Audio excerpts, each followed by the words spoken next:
What do people do most of the time what would they like to do, really? What's your idea of heaven?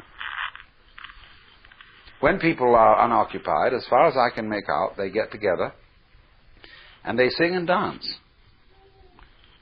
Or else watch somebody else do it.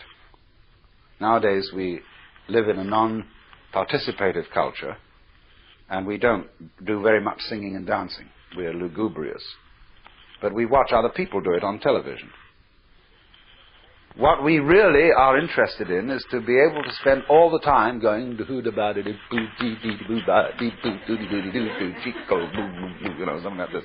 And that's what our heart's doing, that's what our lungs are doing, it's what our eyeballs are doing, and it's what all these fantastic capillaries of the veins are doing. They're going just doody-boo-doo, hubba-bubba-ba-boo-ba-dee-dee-dee, see? And that's the point. Now, the thing is, ought this to be allowed? You know, dare we admit it? Because we've been brought up, you see, in a cultural context in which the universe is presided over by somebody serious. And it's only very, very occasional obscure references in the Jewish and Christian scriptures to the idea that God dances. Of course, in Hindus they know Shiva dances, and all the gods dance, and they're represented in the dance. But in our way of looking at things, no. Back, deep down in, there is something that you must respect with a very, very, you mustn't laugh in church. Especially if you got in front of the throne of heaven. Everybody would be dead silent. Wow, you see, I mean, that's really serious. Here is the Father Almighty, world without end. And you watch out. Don't you laugh. Why not? Because Father Almighty, world without end, is a very insecure fellow. And if anybody laughed, he might feel uneasy, you know, that there was something wrong going on. That someone challenged his power. So he is a funny fellow, you see, as we've mythologized ultimate reality in the form of this cosmic grandpapa, who is also a king and is demanding above all things reverence and respect. So it's difficult for us, because of that cultural heritage, to accept, to accommodate our common sense to the idea that the web might basically be playful. That it might be like somebody saying, "Won't you come and play with me?" A child. And the other child has some little hesitation. "I don't know whether I ought to play with you. You come from the wrong side of the tracks." Or,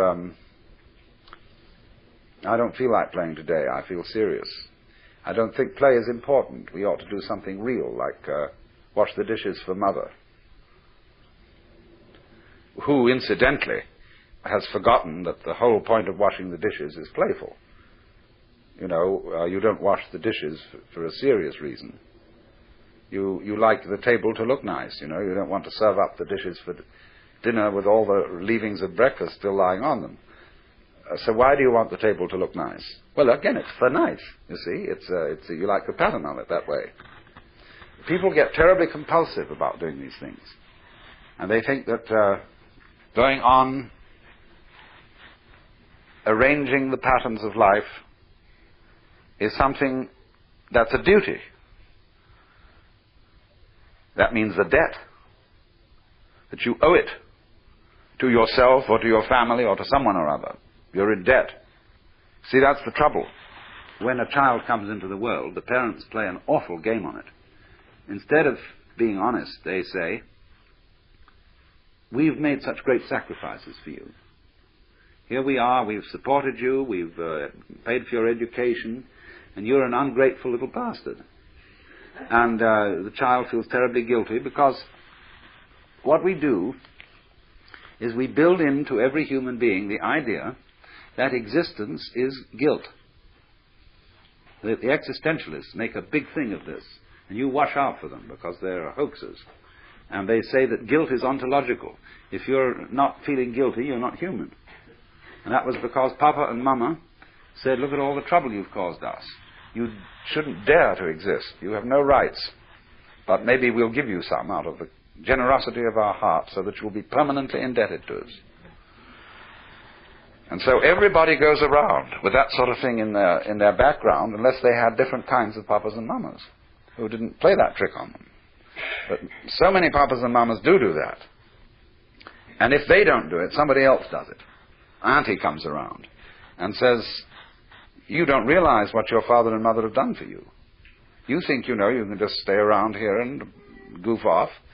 But they have sweated blood to give you your clothes and food and so on, and you ought to be grateful for it. But that's not the way to make people grateful. They won't be grateful that way. They'll imitate gratefulness. They'll go and put on a big show and say, oh, thank you so much, I feel so indebted to you, and so on and so forth, and they'll make it look good.